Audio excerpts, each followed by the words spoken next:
주님의 사랑과 하나님의 은혜가 여러분의 삶에 넘치시길 주의 이름으로 축복합니다.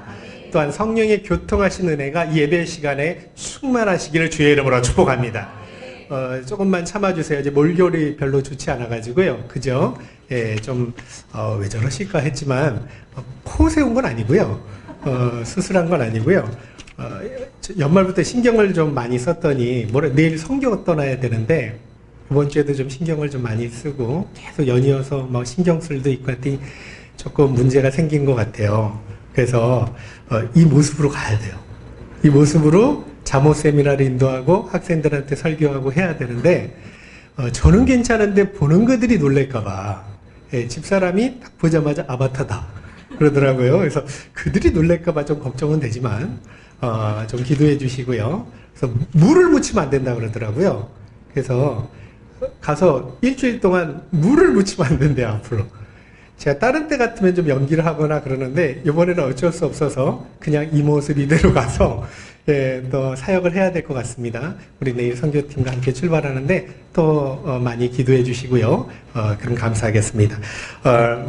지금은 이제 소천하신 강용우 박사님이 계셔요. 한국인으로는 미국에서 가장 높은 고위직에 올랐던 분이에요. 미국 백악관 장애인 차관보까지 오르고요. 몰라요. 지금 현재는 더 높이 올라간 분이 있을 수도 있죠. 하원 의원까지 가신 분도 있는데, 뭐가 높은지는 잘 모르겠는데요. 이분이 참 고난이 많았습니다. 13살 때 아버지가 돌아가셔요.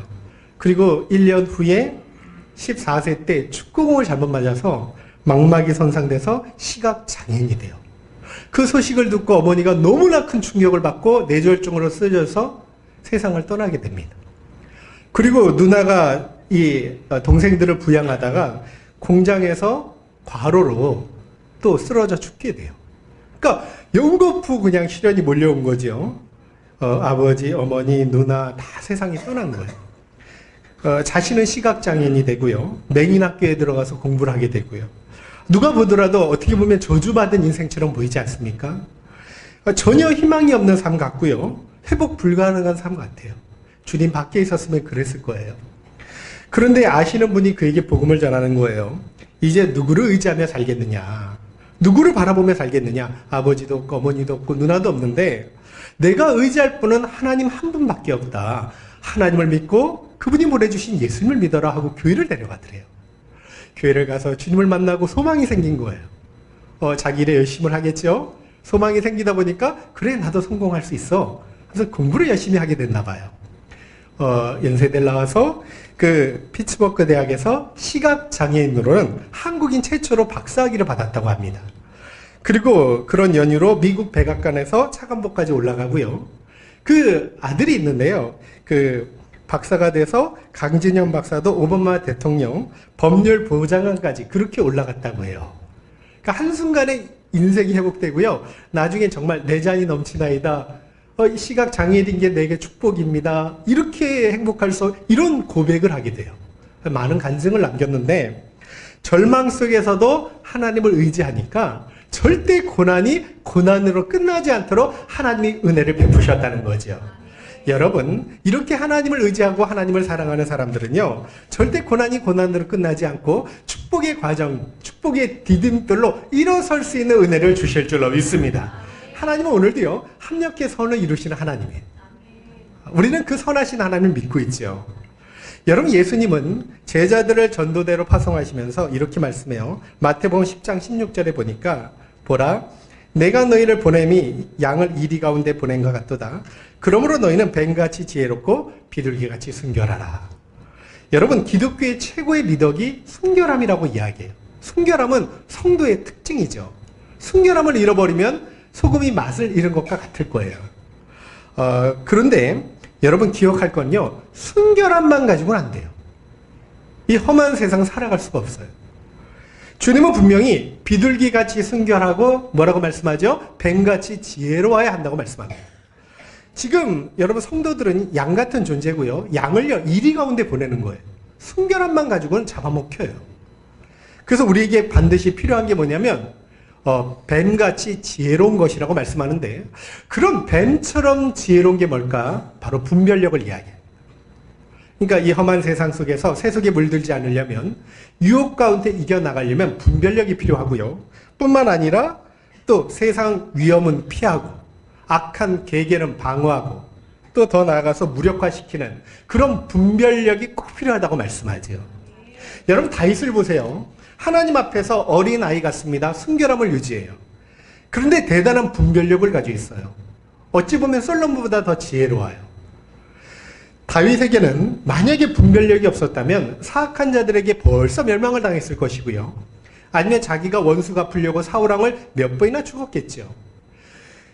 이런 이유로 솔로몬이 뭐라고 말하냐면 잠언서 4장 7절에 보니까 지혜가 제일이니 지혜를 얻으라 라고 그렇게 애절하게 우리에게 권면합니다. 여러분 하나님은 오늘도요 지혜를 구하는 자에게 풍성히 주실 것을 약속해 주셨어요. 야고보서 1장 5절에 보니까 누구든지 지혜를 구하잖아요. 지혜가 부족하거든 후히 주시고 꾸짖지 아니하신 하나님께 구하라 그리하면 주시리라.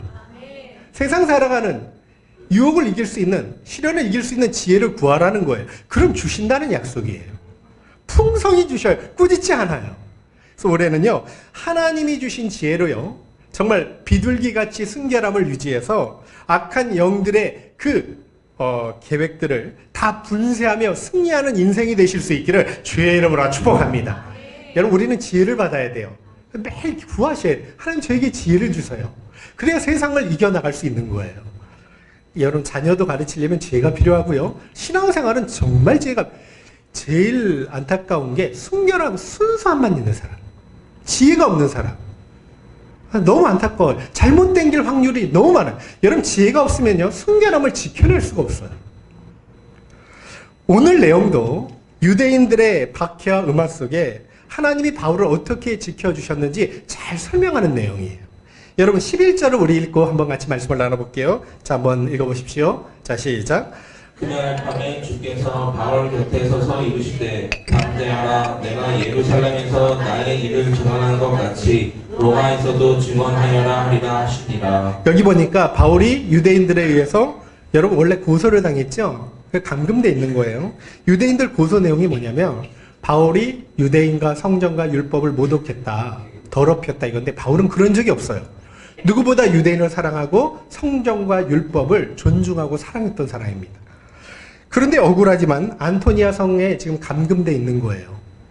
그런데 아시다시피 로마의 시민권을 가지고 있죠. 예, 유대인이면서 로마 시민권. 그래서 재판을 받기 위해서 미결수로 로마를 가게 됩니다. 근데 이게 특혜고 정말 하나님의 크신 은혜였어요.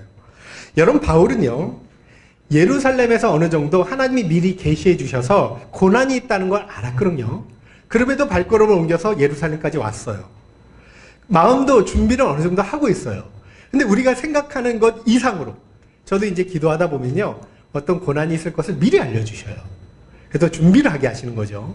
그런데 내가 생각했던 것보다 고난이 극심할 때, 그 이상일 때는요 사람인지라 당혹감을 감출 수가 없습니다.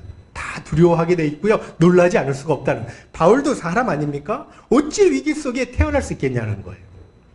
그날 밤, 고난의 밤, 주님이 나타나셔서 위로하시는데 담대하라 내가 예루살렘에서 나의 일을 증언한 것 같이 로마에서도 증언하리라 하고 위로를 주셔요. 여러분 로마에서도 증언할 것이라는 건 뭐예요? 너 살아난다는 뜻이잖아요. 그러니까 죽음을 두려워하지 말라는 뜻이죠. 여기서 그날 밤이 언제냐면요 지금 유대인들에 의해서 매를 맞다가 천부장에서 가까스로 죽음의 위기를 모면한 다음 날이에요. 그리고 이제 하루가 지나면 유대인 40명이요 바울을 죽이기 위해서 먹지도 않고 마시지도 않고 그죠? 예, 맹세를 하게 돼요. 그 전날 밤이에요. 어느 때보다 지치고 힘든 그 밤에 주님이 찾아오셔서 위로를 해주시고 격려를 주셨다는 말씀이에요. 여러분 그런데 여기 보니까요 바울이 이 격려를 듣고 얼마나 큰 힘과 위로를 받았을까. 이런 격려가 있으니까 로마에 도착할 때까지 용기를 잃지 않고요 비전을 버리지 않습니다. 고난 속에서도 소망을 잃지 않고요 로마 확신, 선교에 대한 확신을 가지고 담대히 걸어가게 돼요. 주님은요 우리에게도 바울 같은 은혜를 주셔요.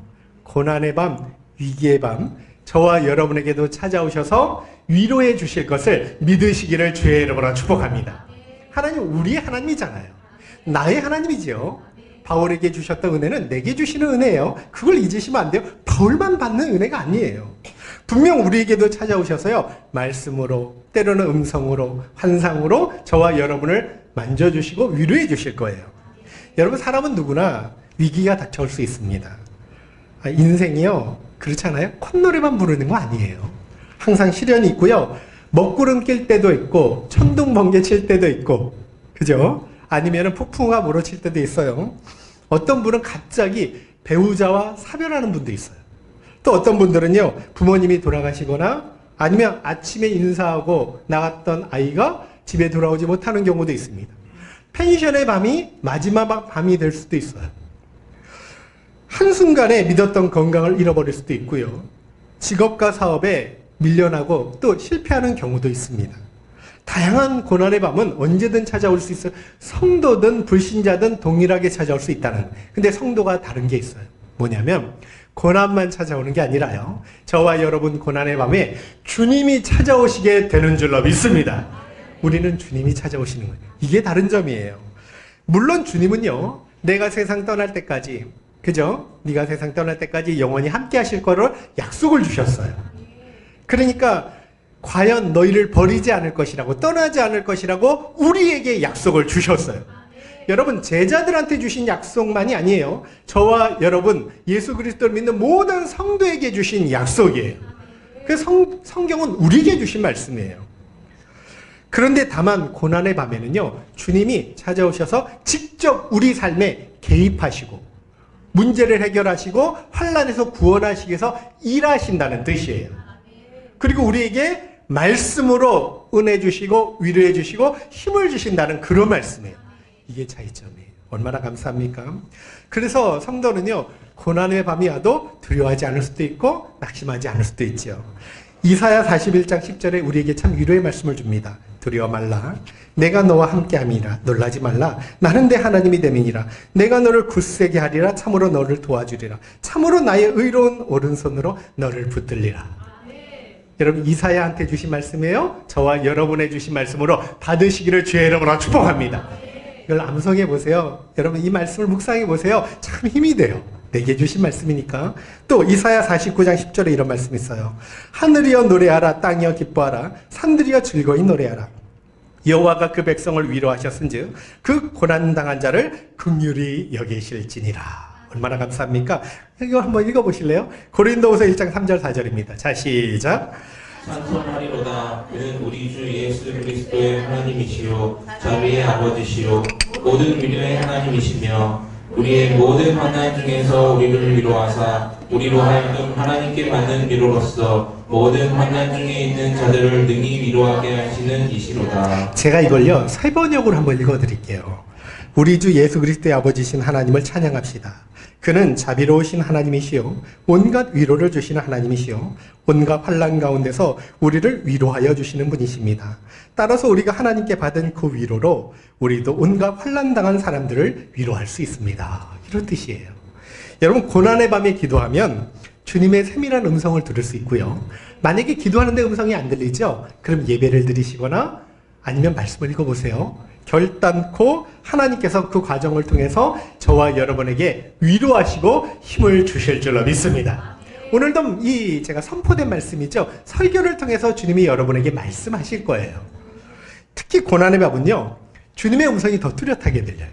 그래서 고난은요, 하나님의 음성을 크게 듣는 확성기와 같아요. 올해도요, 기도, 말씀, 또 예배를 통해서 무한하신 주의 음성을 듣고 힘을 얻으셔서 정말로 평안함 가운데 소망 가운데 기쁨으로 신앙생활 해 나가실 수 있기를 주의 이름으로 축복합니다.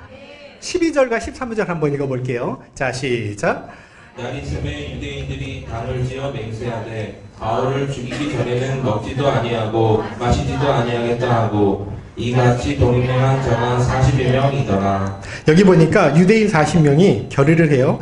바울을 죽이기 전까지는 이게 암살단이에요. 먹지도 않고 마시지도 않겠다. 참 어처구니 없는 일 아닙니까? 그러면서 대제사장 장로들에게 보고를 하는, 우리가 이렇게 결의하고 맹세했습니다. 반드시 죽일 겁니다. 40명이. 무섭지 않나요? 이유를 막론하고요, 여러분. 사람을 죽이는 건 악행이에요. 다 악행이에요. 설령 바울이 죽을 죄를 지었다 해도 임의대로 죽일 수 없어요. 바울은 의로운 자였고요. 또 뿐만 아니라 바울은 로마 시민권을 가지고 있죠. 그리고 주의 종이에요. 근데 단식하면서까지 먹지도 않으면서 우리가 죽이겠다고 결의를 해요. 이들이요, 예수님 맞아 십자가에 못 박아 죽인 자들 아닙니까? 여러분 생각해 보세요. 하나님께 속해 있는지 마귀에게 속해 있는지를 어떻게 아느냐? 이런 걸 보면 알 수 있는 거예요. 오늘도요, 악행을 위해서 도모하고 결의하는 사람들이 있어요. 불의한 일을 위해서 시간과 정력과 열정을 막 쏟아붓는 사람들이 있어요. 가장 안타까운 사람들이죠. 이왕이면 결의를 해도 전도나 영혼 구원 올해 꼭 하겠다, 이런 걸 위해서 결의하고 맹세하면 얼마나 좋습니까? 내가 올해는 성경 일독하겠다, 그렇지 않습니까? 내가 올해는 금주하겠다, 금연하겠다, 이렇게 좋은 것을 위해서 결단하면 얼마나 좋습니까? 여러분, 인생은 그래서 방향이 중요한 거예요. 열심보다 중요한 게 방향이에요. 잘못된 열심은 오히려 해를 끼칠 수 있기 때문에 방향이 중요합니다. 그래서 여호사가 백성들을 향해서 이렇게 권면해요. 여호사 24장 15절에 보니까 만일 여호와를 섬기는 것이 너희에게 좋지 않게 보이거든 너희 열조가 강 저쪽에서 섬기던 신이든지 또는 너희가 거주하는 땅이 아모리 족속의 신이든지 너희가 섬길 자를 오늘 택하라. 나와 내 집은 여호와를 섬기겠노라 라고 이렇게 결단하는 거예요. 지금 40명의 그자들이요, 자기의 몸을 불의의 병기로 드리려고 합니다. 여러분, 하나님에 속한 사람들은요, 몸을 불의의 병기, 죄에게 드리지 않는다고 성경은 말씀해요. 나는 근데 이런 이야기를 제가 들었어요. 어떤 분이 몸은 비록 죄에게 드릴지라도 제 마음은 그렇지 않아요. 제가 쾌락이나 유혹을 이기지 못해서 몸은 계속 불의의 병기로 드리지만 제 마음은 안 그래요. 제 생각은 달라요. 그런데 그게 중요하지 않아요. 여러분, 중요한 건 마음만이 아니에요. 하나님께서 우리에게 요구하는 건 마음만 요구하는 게 아니라 몸을 요구하셔요. 몸으로 하나님께 영광 돌리실 수 있기를 주의 이름으로 축복합니다. 로마서 12장 1절에 이런 말씀이 있어요. 그러므로 형제들아, 내가 하나님의 모든 자비하심으로 너희를 권하노니 너희 몸을 하나님이 기뻐하시는 거룩한 산 제사로 드리라. 이것이 너희가 드릴 영적 예배니라. 이게 예배래요. 여러분, 고린도전서 한번 읽어보세요. 6장 19절 20절입니다. 한번 읽어보십시오. 자, 시작. 너희 몸은 너희가 하나님께로부터 받은 바 너희 가운데 계신 성령의 전인 줄을 알지 못하느냐. 너희는 너희 자신의 것이 아니라 값으로 산 것이 되었으니 그런즉 너희 몸으로 하나님께 영광을 돌리라. 네, 분명히 몸으로 하나님께 영광을 돌리라 그러죠. 하나님은 몸을 드리지 않는 마음은 인정해 주지 않아요. 여러분, 마음은 교회에 있다 해도요, 몸이 다른 곳에 가 있으면 인정받을 수가 없어요. 예를 들어서 주일에 저는 마음은 교회에 있어요 하는데 막 유원지로 가고 동창회 가면 하나님이 인정해 주지 않아요. 여러분, 교회에 와서 거룩하게 예배를 드리셔야 되고요, 하나님 앞에 기도 드리셔야 된다는 거죠. 우리 예수님이 나는 마음으로 너를 사랑했어 이러십니까? 마음으로만 사랑하셨어요? 여러분, 몸으로 사랑하셨어요. 우리 위해 십자가에 몸을 내어 주셨고요, 모든 고초를 다 감내하셨어요. 로마서 5장 8절에 이렇게 말씀하죠. 우리가 아직 죄인 되었을 때 그리스도께서 우리를 위하여 죽으심으로 하나님께서 우리에 대한 자기의 사랑을 확증하셨느니라. 그러니까 하나님은요, 우리 위에 아들을 내어 주신 거예요. 몸으로 보여주셨어요. 그리고 하나님의 사랑을 확증했대요. 이보다 진실된 사랑이 없어요. 그래서 마음만으로의 사랑처럼 헛된 사랑도 없고 거짓된 사랑도 없어요. 예를 들어 남편이 아내에게 난 마음으로 당신을 최고로 진심으로 사랑하고 하면서 다른 여자랑 막 놀아나요. 그걸 사랑이라고 볼 수 있습니까? 김선 성도님 만약에 그런다면, 남편이요, 난 정말 당신 사랑해요 한데 딴 살림 차렸어요. 딴 사람만 막 돌보고 있어요. 그런데 여보 걱정하지 마, 난 마음으로 당신 사랑해. 믿으시겠어요? 여러분, 그런 사랑은 없다는 거예요. 아브라함이요, 마음만으로 하나님을 사랑하지 않았다는 거예요. 100세에 난 아들을 바치라 했을 때 하나님께 기꺼이 사랑하는 마음으로 번제로 드립니다. 그랬더니 하나님이 그 몸을 보시고 그 몸을 받으시고 하나님 놀라운 축복을 주시지 않습니까? 여러분, 야고보서에서 그래서 행함이 없는 믿음은 죽은 것이라고 했죠. 몸이 따르지 않는 사랑도 죽은 사랑이라는. 그래서 저는요, 집사람한테요, 사랑한다는 말만 고백하지 않아요. 그건 그렇게 중요하지 않더라고요. 물론 말하는 거 중요하지만 그 고백과 함께 설거지도 해야 뭔가 보여줘야 아내도 그 사랑을 확증할 수 있더라고요. 며칠 전에 그러더라고요. 옛날에는 당신이 신혼 초에 때는 왜 나한테 사랑한다는 얘기를 안 해? 그래서 난 말로 사랑하는 것보다 행동이 더 중요하다고 생각해. 그랬거든요. 그때는 그 이해가 안 됐대요. 지금은 너무 이해가 된대요. 그러니까 나갔다 들어왔을 때 설거지가 이렇게 해놓고 있으면 너무 행복하대요. 이 남편이 나를 사랑하는구나. 여러분, 시편 1편에 보면 복 있는 사람에 대한 말씀이 있어요. 복 있는 사람은 악인들의 길을 따르지 않고 죄인의 길에 서지 않고 오만한 자리에 앉지 않고 죄로 말씀을 묵상하는 자, 다 몸으로 하는 거예요. 죄인의 길에 서지 않고 오만한 자에 앉지 않고. 그런데 나는 복 있는 사람이라고 자청하면서 죄인들의 길에 선다면 복 있는 사람이 될 수 없다는 거죠. 그래서 바울이 고린도전서 2장 27절에 보니까 내가 내 몸을 쳐 복종케 함은 내가 남에게 전파한 후에 자신이 도리어 버림을 당할까 두려워함이라. 바울 같은 사람도요, 몸을 쳐 복종한대요. 하나님의 영광을 위해서. 그럼 우리는 어떻게 해야 될까요? 더욱 올해는요, 몸을 의의 병기로 하나님 앞에 영광 돌리실 수 있는 은혜가 있기를 주의 이름으로 축복합니다. 여러분, 16절과 27절 마지막 한번 읽어보세요. 한번 읽어볼게요. 자, 시작. 바울의 생질이 그들이 매복하여 있다 함을 듣고 와서 연맹에 들어가 바울에게 알린지라. 바울이 한 병장을 청하여 이르되 이 청년을 청부장에게로 인도하라. 그에게 무슨 할 말이 있다 하니. 예, 조금 더 읽어주시겠어요? 네. 청부장에게로 데리고 가서 이르되 죄수 바울이 나를 불러 이 청년이 당신께 할 말이 있다 하여 데리고 가기를 청하더이다 하며. 네, 19절도요. 청부장이 그의 손을 잡고 불러가서 조용히 묻되 내게 할 말이 네, 무엇이냐. 20절도요. 대답하되 유대인들이 공모하기를 그들이 바울에 대하여 더 자세한 것을 묻기 위함이라 하고 내일 그를 데리고 공회로 내려오기를 당신께 청하자 하였으니. 네, 죄송합니다. 21절까지 읽어주세요. 당신은 그들의 청함을 따르지 마옵소서. 그들 중에서 바울을 죽이기 전에는 먹지도 않고 마시지도 아니기로 맹세한 자 40여 명이 그를 죽이려고 숨어서 지금 다 준비하고 당신이 허락만 기다리나이다. 여기 뭐냐면 바울의 생질, 조카죠. 조카가요, 유대인의 음모를 지금 바울과 천부장에게 알리는 내용이에요. 여러분, 천부장은요, 그래서 바울의 신변을 보호하기 위해서 지금 굉장히 주의를 기울이고 23절, 24절에 보니까 뭐라고 말씀하냐면 백부장 둘을 불러 이르되 밤 제3시에 가이사랴까지 갈 보병 200명과 기병 70명과 참병 200명을 준비하라고, 또 바울을 태워 총독 벨릭스에게로 무사히 보내기 위하여 짐승을 태우라 명하며, 또 이 아래와 같이 편지하니 이르시되 글라우디오 루시아는 총독 벨릭스 각하에게 문안하이다. 편지까지 써줘요. 여러분 보세요. 바울 한 사람을 보호하기 위해서요, 비밀리에 보병 200명, 기병 70명, 창병 200명, 총 몇 명입니까? 470명. 이보다 더 안전할 수가 없어요. 그리고 바울이 태울 짐승을 준비하고 총독에게, 그죠? 편집가를 서서 주의를 주는 거예요. 바울의 생질이 누군지는 모릅니다. 예, 학자들이 몰라요. 유대인들 음모를 어떻게 알았는지도 몰라요. 이건 하나님의 역사 아니면 설명할 길이 없어요. 중요한 거는 하나님이 그 생질을 통해서 바울을 위기에서 구원해 주셨다는 사실이에요. 정말 놀라운 은혜예요.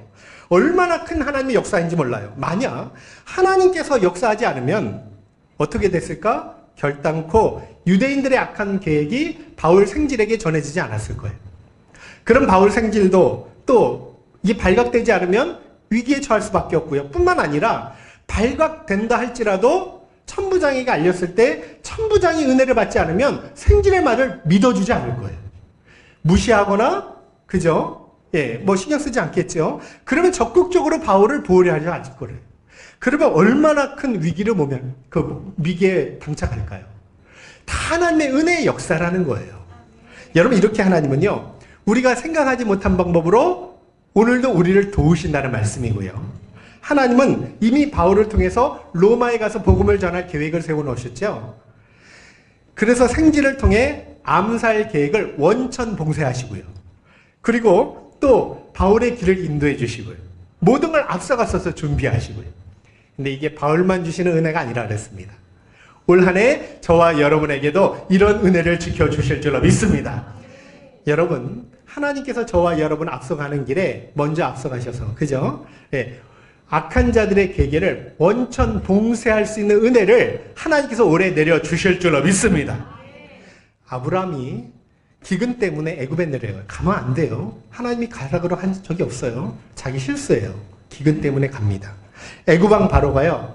아내 사라가 나이가 들었는데도 너무 예쁜 거예요. 아내 삼으려고 빼앗으려고 합니다. 그렇게 되면 빼앗기면 자식을 주신다는 약속은 다 어그러지고요. 아브라함 뭐가 됩니까? 그때 하나님이 그 애굽 바로왕의 집에 재앙을 내려요. 털끝 하나 건드리지 못하게 합니다. 그리고 더 찾아오게 하고 또 선물까지 받게 해요. 모든 게 하나님이 지켜주신 은혜 때문이죠. 여러분, 이방 선지자 발람 선지자가 이스라엘을 저주하려고 가고 있어요. 근데 하나님이 막으시는데 천사를 통해 막으시고, 그러다가 안 되니까 뭐 어떻게 합니까? 나귀가 입을 열어요. 아니, 당신 주인, 내가 언제 당신 말 안 들은 적 있습니까? 할 말 하니까 이렇게 행동하는 거 아닙니까? 그래서 처음으로 성경에 나귀가 말을 해요. 그래서 막으시고 저주를 축복으로 바꾸셔요. 얼마나 놀라운 은혜입니까? 성경에 이런 예들이 너무나 많아요. 하나만 더 볼게요. 엘리야 선지자를 도우신 일인데, 엘리야가 북왕국, 그저 이스라엘의 왕의 아합왕에 핍박을 받아요. 도망을 다닙니다. 아합의 무서운 핍박을 피해서 그리 시냇가로 갑니다. 너무나 급하게 pit이 나느나 허기지고 너무나 지쳐있어요. 이제 먹을 거 없어요. 그곳에서 굶어 죽게 생겼어요. 근데 하나님이 어떻게 역사하시냐면 까마귀를 보내시는데 아침 저녁으로 엘리야의 식량을 물어다 줬대요. 이게 믿어지시나요? 물어보는 거예요. 까마귀가 자기가 삼키지 않고요. 떡과 고기를 아침 저녁으로 딱, 점심도 아니고요. 아침 저녁, 점심은 금식하라 그랬는지 아침 저녁으로 물어줬다고 그렇게 말씀하는데, 하나님이 하신 일인데 여러분이 믿어지시면 아멘. 얼마나 놀라운 일이라는 거예요. 시냇물이 말랐을 때는요, 어떻게 하느냐면 시돈에 있는 사르밧 과부에게 명해서 이 엘리야를 공개하도록 그렇게 하나님께서 은혜를 베푸셔요. 모든 것은 엘리야가 생각도 못한 방법이에요. 여러분, 하나님이 이렇게 당신을 사랑하는 자들은 신묘막측한 은혜를 주신다는 말씀이에요. 하나님은 전능하시죠. 못하는 게 없어요. 우리 생각을 뛰어넘습니다.